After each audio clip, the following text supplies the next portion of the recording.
Subscribe કરો only ઓફિસરને, બાજુના બેલ આઇકોનને દબાવો જેથી હરેક વિડીયોની નોટિફિકેશન તમને તમારા મોબાઈલ પર મળી રહે। નમસ્કાર દર્શક મિત્રો, હું છું રાહુલ અને તમે જોઈ રહ્યા છો ઓનલી ઓફિસર। મિત્રો, આજે વાત કરવાની છે 29 ઓક્ટોબરનું જેટલું પણ કરંટ અફેર્સ બને છે તેની વિશે આ વિડીયોની અંદર ચર્ચા કરવાનું છું। તો મેક શ્યોર કે વિડીયો તમે લાસ્ટ તક જોતા રહો અને મારા નવા દર્શક મિત્રોને જણાવો કે તમે હજી સુધી મારી ચેનલને સબસ્ક્રાઇબ ન કરી હોય અત્યારે સબસ્ક્રાઇબ બટન પર ક્લિક કરો અને બાજુના ઘંટી બટનને દબાવો જેથી સવારના 5 વાગે કરંટ અફેર્સના વિડીયોઝ તમને તમારા મોબાઈલ પર મળી રહે। આ વિડીયોની પીડીએફ ફાઇલ નીચે ડિસ્ક્રિપ્શનમાં દીધેલી છે, ડાઉનલોડ કરી લેજો, એકદમ ફ્રી છે, તમારે એક પણ રૂપિયા ચૂકવવાની જરૂર રહેશે નહીં। અને વિડીયોઝ પસંદ આવે તો પ્લીઝ લાઇક કરો, તમારી એક લાઇક કોઈ એક જરૂરિયાતમંદ સ્ટુડન્ટ સુધી આ વિડીયોઝ તેના સુધી પહોંચી જશે તો કોઈ જરૂરિયાતમંદ સ્ટુડન્ટની દુઆ મળી રહેશે। તો પ્લીઝ અત્યારે લાઇક બટન પર ક્લિક કરો વિનંતી। અને હું મિત્રો અનએકેડમીની લર્નિંગ એપમાં ભણાવું છું, તો તમે અનએકેડમીની લર્નિંગ એપ ગૂગલ પ્લે સ્ટોરમાંથી ડાઉનલોડ કરી લેજો અથવા તો આ વિડીયોની નીચે મેં ડિસ્ક્રિપ્શનમાં તેની લિંક આપેલી છે, ત્યાંથી ડાઉનલોડ કરીને તેના સર્ચ બારમાં રાહુલ જેકે લખશો જેથી ગુજરાત સરકારની કોઈ પણ કોમ્પિટિટિવ એક્ઝામની તમે તૈયારી કરતા હશો તો 50થી પણ વધારે કરંટ અફેર્સના વિડીયોઝ મેં એપ્લિકેશનમાં નાખેલા છે અને 6થી પણ વધારે વિડીયોઝ ગુજરાતના ઇતિહાસ રિલેટેડ નાખેલા છે। તમામ પ્રકારના વિડીયોઝ તમે ત્યાંથી ફ્રીમાં જોઈ શકશો, તમારે એક પણ રૂપિયા ચૂકવવાની જરૂર રહેશે નહીં। આ પ્રકારની પ્રોફાઇલ દેખાય તેની ઉપર ક્લિક કરશો મિત્રો અને ત્યાં જઈને મારી ચેનલને ફોલો કરી લેજો જેથી જ્યારે પણ વિડીયોઝ અપલોડ કરું ત્યારે તમારા ફોનની ઘંટી વાગી જાય। ત્યારબાદ મિત્રો આજનો સૌથી પહેલો પ્રશ્ન આવે છે 29 ઓક્ટોબરનો। તો સૌથી પહેલો પ્રશ્ન છે કે તાજેતરમાં મહિન્દ્રા રાજપક્ષે કયા દેશના પ્રધાનમંત્રી બન્યા છે? મોસ્ટ ઇમ્પોર્ટન્ટ મિત્રો, મોસ્ટ સાયન્ટિફિક ક્વેશ્ચન છે। આવનારી એક્ઝામમાં 18-19ની કોઈ પણ કોમ્પિટિટિવ એક્ઝામની તૈયારી કરતા હશો તમે તો આ એક્ઝામમાં જરૂરથી આવશે કે તાજેતરમાં મહિન્દ્રા રાજપક્ષે કયા દેશના પ્રધાનમંત્રી બન્યા છે? તો તાજેતરમાં તે શ્રીલંકા દેશના પ્રધાનમંત્રી બન્યા છે મહિન્દ્રા રાજપક્ષે। હવે મિત્રો શ્રીલંકા છે તો સૌથી પહેલો પ્રશ્ન બને કે શ્રીલંકા છે તો શ્રીલંકાનો મેપ છે આ મિત્રો તમે ટીવી સ્ક્રીન ઉપર જોઈ રહ્યા છો। તો શ્રીલંકા છે તો શ્રીલંકાની કેપિટલ શું છે? તો શ્રીલંકાની કેપિટલ છે શ્રીવર્ધનેપુરા કોટે, તેની શ્રીલંકાની કેપિટલ છે। ત્યારબાદ રાષ્ટ્રપતિ કોણ છે? તો મૈત્રીપાલ સિરિસેના તાજેતરમાં શ્રીલંકાના રાષ્ટ્રપતિ છે। પ્રધાનમંત્રી કોણ બન્યું તાજેતરમાં? તો મહિન્દ્રા રાજપક્ષે અને એની પહેલાં કોણ હતું શ્રીલંકાના પ્રધાનમંત્રી? તો રાનિલ વિક્રમસિંહ એની પહેલાંના પ્રધાનમંત્રી હતા શ્રીલંકાના, તો એ પણ યાદ રાખજો મિત્રો। ત્યારબાદ શ્રીલંકાની કરન્સી શું છે? તો શ્રીલંકન કરન્સી છે શ્રીલંકન રૂપે, શ્રીલંકાની કરન્સી છે। તો એટલું વસ્તુ તમને શ્રીલંકા વિશે ખબર હોવી જોઈએ। અને તાજેતરમાં મહિન્દ્રા રાજપક્ષે કયા દેશના પ્રધાનમંત્રી બન્યા છે? પ્રાઇમ મિનિસ્ટર, તો શ્રીલંકા દેશના બન્યા છે। તો આ પ્રશ્નમાંથી તમને એટલું વસ્તુ ખબર હોવી જોઈએ। ત્યારબાદ મિત્રો સેકન્ડ પ્રશ્ન આવે છે કે તાજેતરમાં સાહિત્ય ક્ષેત્રમાં પહેલો જેસીબી પુરસ્કાર કયા લેખકને મળ્યો છે? તો તાજેતરમાં જે લેખકને મળ્યો છે તે લેખકનું નામ છે બેન્યામિન, તે સાહિત્યકારનું નામ છે અને કઈ બુક્સ માટે મળેલો છે તો એ પણ યાદ રાખજો। તો તે બુક્સનું નામ છે જેસ્મિન ડેઝ।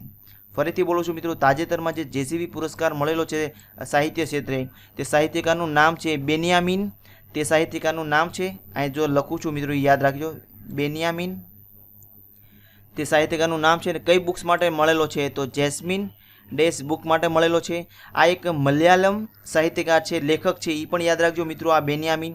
તો એવું પણ પૂછી શકે કે તાજેતરમાં જે મલયાલમ લેખકને જે સાહિત્ય ક્ષેત્રે જેસીબી પુરસ્કાર મળ્યો તેનું નામ શું છે? તો બેન્યામિન તે લેખકને મળેલો છે અને કઈ બુક્સ માટે? તો જેસ્મિન બુક માટે મળેલો છે। અને સાહિત્ય અને ક્ષેત્રને જે મળે છે એ સાહિત્ય ક્ષેત્રને ઇંગ્લિશમાં શું કહેવાય? ઘણીવાર કોમ્પિટિટિવ એક્ઝામમાં ઇંગ્લિશમાં પણ ઓપ્શન મૂકી શકે તો સાહિત્યને લિટરેચર કહેવામાં આવે છે, એ પણ યાદ રાખજો મિત્રો કે આ નાની નાની વસ્તુમાંથી આપણો 1 માર્ક્સ વયો જાય છે। તેથી આ તમામ પ્રકારની ફેક્ટ જરૂરથી યાદ રાખજો કે હું ઝીણી બાબતોને આ વિડીયોઝની અંદર ચર્ચા કરું છું જેથી તમારી હરેક કોન્સેપ્ટ ક્લિયર થઈ જાય કે છે શું મિત્રો આ વસ્તુ। તો તાજેતરમાં સાહિત્ય ક્ષેત્રે જેસીબી પુરસ્કાર કયા વ્યક્તિને મળ્યો? તો બેન્યામિનને મળેલો છે જેસ્મિન ડેસ પુસ્તક માટે। તો આ પ્રશ્નમાંથી તમને એટલું વસ્તુ ખબર હોવી જોઈએ। ત્યારબાદ મિત્રો સેકન્ડ પ્રશ્ન આવે છે કે તાજેતરમાં 13મું ભારત અને જાપાન વાર્ષિક શિખર સંમેલન થયું છે તેમાં ભારત તરફથી કોણે પ્રતિનિધિત્વ કરેલું છે? તો ભારત તરફથી નરેન્દ્ર દામોદરદાસ મોદીએ તાજેતરમાં ભારત અને જાપાનનું જે વાર્ષિક શિખર સંમેલન થયું છે તેમાં પ્રતિનિધિત્વ કર્યું છે ભારત તરફથી। હવે મિત્રો જાપાન સાથે કરેલો છે વાર્ષિક શિખર સંમેલન। જો જાપાન છે તો સૌથી પહેલાં મેપમાં જોઈ લે કે જાપાન કઈ જગ્યાએ છે તો આ રહ્યું જાપાન। કેપિટલ શું છે? તો ટોક્યો તેની કેપિટલ છે। ત્યારબાદ કરન્સી શું છે? તો યેન તેની કરન્સી છે। ત્યારબાદ પ્રધાનમંત્રી કોણ છે જાપાનના? તો શિન્ઝો અબે તાજેતરમાં પ્રધાનમંત્રી છે જાપાનના. તો એટલું વસ્તુ તમને જાપાન વિશે ખબર હોવી જોઈએ. અને મિત્રો ત્યારબાદ મિત્રો ફેક્ટ પૂછે છે જાપાન રિલેટેડ. તો જાપાન છે, તો જાપાન ઉપરથી પૂછાય છે કે જાપાનને ઉગતા સૂરજનો દેશ તરીકે ઓળખવામાં આવે છે, એ પણ યાદ રાખજો જાપાનને. અને ત્યારબાદ જાપાનની સંસદનું નામ શું છે એ પણ યાદ રાખજો, કેમ કે કોમ્પિટિટિવ એક્ઝામમાં દરેક દેશની સંસદ કઈ દેશની કઈ છે એ ઓપ્શનમાં પૂછે છે, તો એ જરૂરથી યાદ રાખજો. તો જાપાન દેશની સંસદનું નામ છે ડાઇટ. ફરીથી બોલું છું મિત્રો, જાપાન દેશની સંસદનું નામ છે ડાઇટ. તો આ પ્રશ્નમાંથી તમને એટલું વસ્તુ ખબર હોવી જોઈએ. ત્યારબાદ મિત્રો સેકન્ડ પ્રશ્ન આવે છે કે તાજેતરમાં WBL વિશ્વ બિલિયન્ડ ચેમ્પિયનશિપ 2018માં કોણે જીતી છે તાજેતરમાં? તો તે ઓપ્શન સાચો આન્સર છે સૌરવ કોઠારીએ તાજેતરમાં વર્લ્ડ બિલિયન્ડ્સ ચેમ્પિયનશિપ તાજેતરમાં જીતેલી છે મિત્રો. સૌરભ કોઠારીએ જીતેલી છે મિત્રો. તો કઈ જગ્યાએ આ વિશ્વ બિલિયન ચેમ્પિયનશિપ થઈ રહી છે? તો સિંગાપુરમાં તેનું આયોજન થયેલું છે, એ પણ યાદ રાખજો મિત્રો. તો આ પ્રશ્નમાંથી તમને એટલું વસ્તુ ખબર હોવી જોઈએ. ત્યારબાદ સેકન્ડ પ્રશ્ન આવે છે મિત્રો કે તાજેતરમાં વિશ્વ કૃષિ પ્રથમ પુરસ્કાર કોને મળ્યો છે? તાજેતરમાં વિશ્વ કૃષિ પુરસ્કાર. તો પ્રથમ વિશ્વ કૃષિ પુરસ્કાર મળ્યો છે તાજેતરમાં પ્રોફેસર MS સ્વામીનાથમને તાજેતરમાં પ્રથમ વિશ્વ કૃષિ પુરસ્કાર મળેલો છે મિત્રો.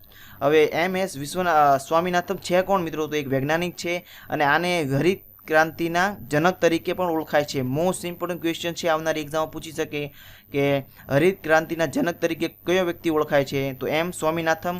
અને ક્યારથી ઓળખાય છે? તો 1967માં તે આ હરિત ક્રાંતિ કરી હતી. ત્યારબાદ મિત્રો એવું પૂછે કે વિશ્વમાં હરિત ક્રાંતિના પિતા કોણ? વિશ્વમાં, આ ભારતના છે, હવે વિશ્વના પૂછે કે હરિત ક્રાંતિના પિતા કોણ? તો તે વ્યક્તિનું નામ છે, તમે ટીવી સ્ક્રીન ઉપર જોઈ રહ્યા છો, આ છે નોરમ, એનું નામ છે નોરમ બોરલોગ.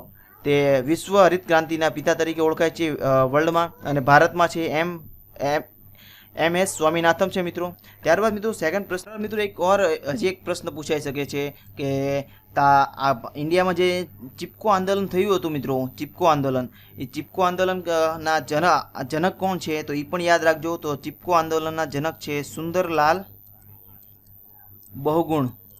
ફરીથી બોલું છું મિત્રો, જે ચિપકો આંદોલન ભારતમાં થયું હતું તેના જનક કોણ છે? તો સુંદરલાલ બહુગુણ ચિપકો આંદોલનના જનક છે. તો એટલું વસ્તુ આ પ્રશ્નમાંથી તમને ખબર હોવી જોઈએ મિત્રો.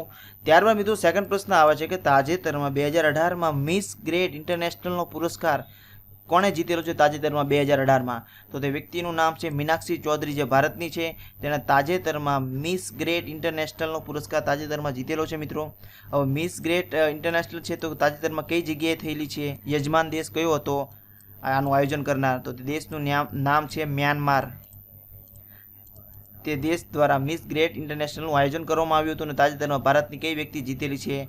તો 2018માં મિસ ગ્રેટ ઇન્ટરનેશનલ જીતેલી છે ભારતની મિસ મીનાક્ષી ચૌધરી, તાજેતરમાં જીતેલી છે. તો આ પ્રશ્નમાંથી તમને એટલું વસ્તુ ખબર હોવી જોઈએ. ત્યારબાદ મિત્રો સેકન્ડ પ્રશ્ન આવે છે કે તાજેતરમાં માનવ અધિકાર પુરસ્કાર UN કોણે જીત્યો છે તાજેતરમાં? મોસ્ટ ઇમ્પોર્ટન્ટ ક્વેશ્ચન છે, આવનારી એક્ઝામમાં 100% પૂછાશે કે માનવ અધિકાર પુરસ્કાર UN દ્વારા જે આપવામાં આવે છે તે કોણે જીતેલો તાજેતરમાં? તો અસ્મા જહાંગીરે જીતેલો છે, જે પાકિસ્તાનની છે મિત્રો. આ મહિલા, તેના તાજેતરમાં માનવ અધિકાર પુરસ્કાર UN દ્વારા જે આપવામાં આવે છે તે પાકિસ્તાનની મહિલાએ અસ્મા જહાંગીરે તાજેતરમાં જીતેલો છે, એ પણ યાદ રાખજો. ત્યારબાદ આ UN દ્વારા આપવામાં આવે છે. હવે UN છે તો UNની સ્થાપના ક્યારે થયેલી એ પણ યાદ રાખજો. તો 24 ઓક્ટોબર 1945ના રોજ UNની સ્થાપના થયેલી. ત્યારબાદ સેકન્ડ પ્રશ્ન આવે કે હેડક્વાર્ટર કઈ જગ્યાએ છે? તો ન્યુયોર્ક તેની હેડક્વાર્ટર છે UNનું.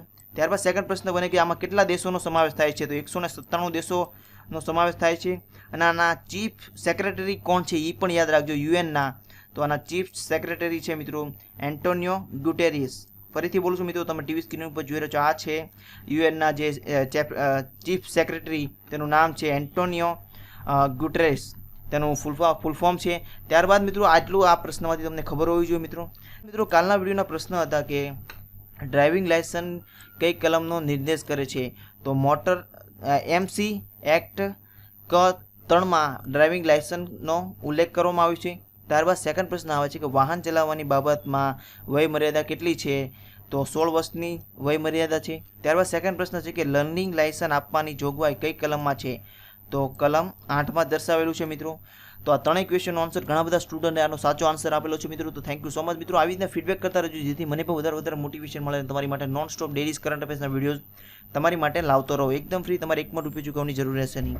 24 કલાકની અંદર રિપ્લાય કરવાની કોશિશ કરી. તમારે કોઈ પણ ડાઉટ્સ હોય તો અને વિડીયોઝ પસંદ આવે તો પ્લીઝ લાઇક કરજો. આજનો લાઇકનો ટાર્ગેટ છે 600 લાઇકનો. અત્યારે લાઇક બટન પર ક્લિક કરો જેથી કોઈ એક જરૂરિયાતમંદ વ્યક્તિ સુધી આ વિડીયોઝ તેના સુધી પહોંચી જશે, તો કોઈ જરૂરિયાતમંદ સ્ટુડન્ટની મદદ થઈ શકશે. તો અત્યારે જ લાઇક બટન પર ક્લિક કરો વિનંતી. અને મારા નવા દર્શક મિત્રોને જણાવો કે તમે હજી સુધી મારી ચેનલને સબસ્ક્રાઇબ ન કરી હોય, અત્યારે સબસ્ક્રાઇબ કરો જેથી સવારના 5 વાગે કરંટ અફેર્સના વિડીયોઝ તમને તમારા મોબાઈલ પર મળી રહે. એકદમ ફ્રી, તમારે એક પણ રૂપિયા ચૂકવવાની જરૂર રહેશે નહીં. અને મિત્રો 10 થી 12 મિનિટનો ડેઈલી મારો વિડીયોઝ જોશો. તમારે કોઈ પણ કોમ્પિટિટિવ એક્ઝામની તમે તૈયારી કરતા હશો ગુજરાત સરકારની, તો તમામ પ્રકારના કરંટ અફેર્સ રિલેટેડ ટોપિક્સ મારી ચેનલ પરથી મળી જશે એકદમ ફ્રી. તમારે કોઈ પણ ન્યૂઝપેપર વાંચવાની જરૂર રહેશે નહીં, ટીવી જોવાની પણ જરૂર રહેશે નહીં, અથવા તો રેડિયો પણ સાંભળવાની જરૂર રહેશે નહીં. કેમ કે દેશ અને દુનિયામાં જેટલી પણ બાબતો થઈ રહી છે તેને રિલેટેડ હું તમામ પ્રકારના ફેક્ટ મારી વિડીયોઝની અંદર જણાવું છું અને સારું એવું જીકે પર તમને આપું છું. ત્યારબાદ મિત્રો આજના વિડીયોના પ્રશ્ન છે મિત્રો કે તાજા ફૂટબોલની રમતમાં કેટલા મિનિટની હોય છે? 90 મિનિટની હોય છે, 100 મિનિટની હોય છે, 110 મિનિટની હોય છે, અથવા તો 80 મિનિટની હોય છે. ત્યારબાદ સેકન્ડ પ્રશ્ન આવે છે કે હોકીની રમતમાં કેટલા મિનિટની હોય છે? તો 50 મિનિટની હોય છે, 60 મિનિટની હોય છે, 70 મિનિટની હોય છે, અથવા તો 80 મિનિટની હોય છે. ત્યારબાદ મુક્કાબાજીની રમતમાં કેટલા મિનિટની હોય છે?